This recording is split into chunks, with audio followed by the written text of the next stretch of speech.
the infinitive construct. All right? The infinitive construct.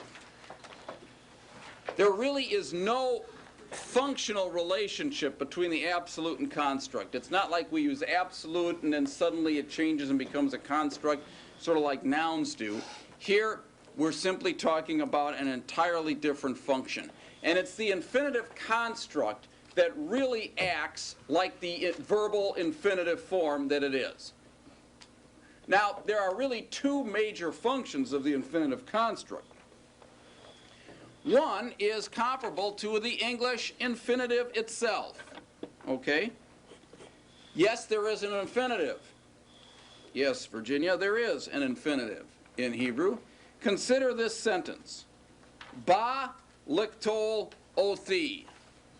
Again, following the unfortunate precedent of katal having to do with violence and killing, we create an example sentence. Ba liktol othi. Now, what's liktol? Do you see what this is? This is the infinitive construct, which is katol, right? And what have we added to it? We've added the preposition lamed. And of course, rule of schwa became liktol.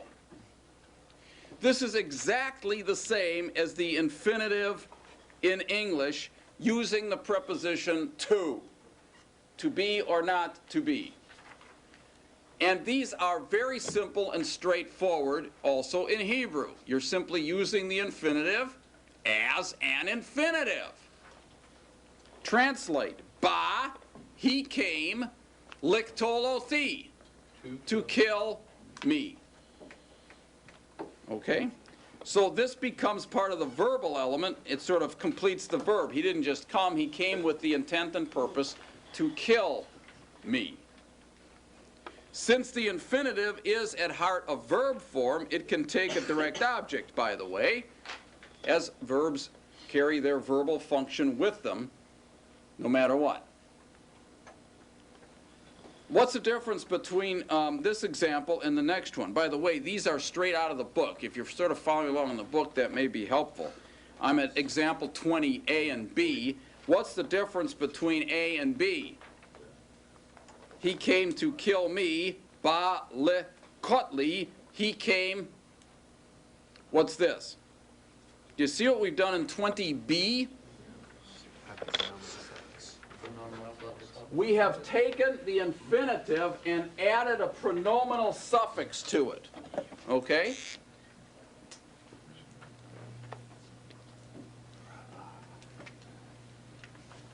We can take the infinitive, which we've learned as now as katol, right?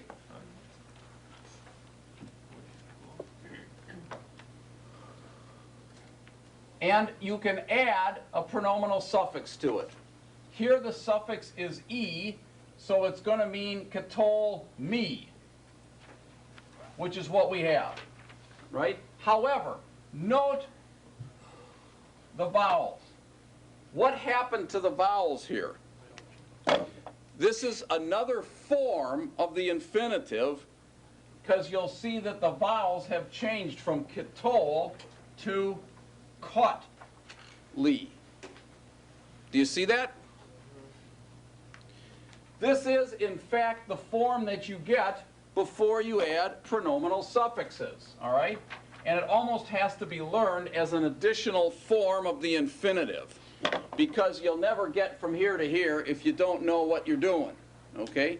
You still have an O vowel, which is kind of nice. Name this vowel. It's not comets, it's comets katuv. This is kotli. 2 syllables, closed syllable, silent schwa, short vowel, comets katuv. It's not ka-tali, it's kotli. Okay? In fact, the grammar books often call this the so-called kuttel form. Do you see this word kuttel? Now you'll never see kuttel because it's always going to have a suffix attached to it. It's kotli. But when the infinitive construct takes a pronominal suffix, it shifts its vowel slightly, and you get this cuddle form. All right? We'll talk about that as we see it again and again. I want to get back to the main topic at hand. So all you see here between 21 and 20A and B is that here the direct object suffix, or the suffix, is attached directly to the infinitive construct. But that shouldn't affect your translation. He came to kill me. Now the me is just being used almost as the direct object attached directly to the infinitive. Hey, what if I said this? He came, what if I translated? Any questions on this? Does this make sense? He came to kill me. We're putting the me right on there. What if I translated it this way? He came for my killing. He came for my killing.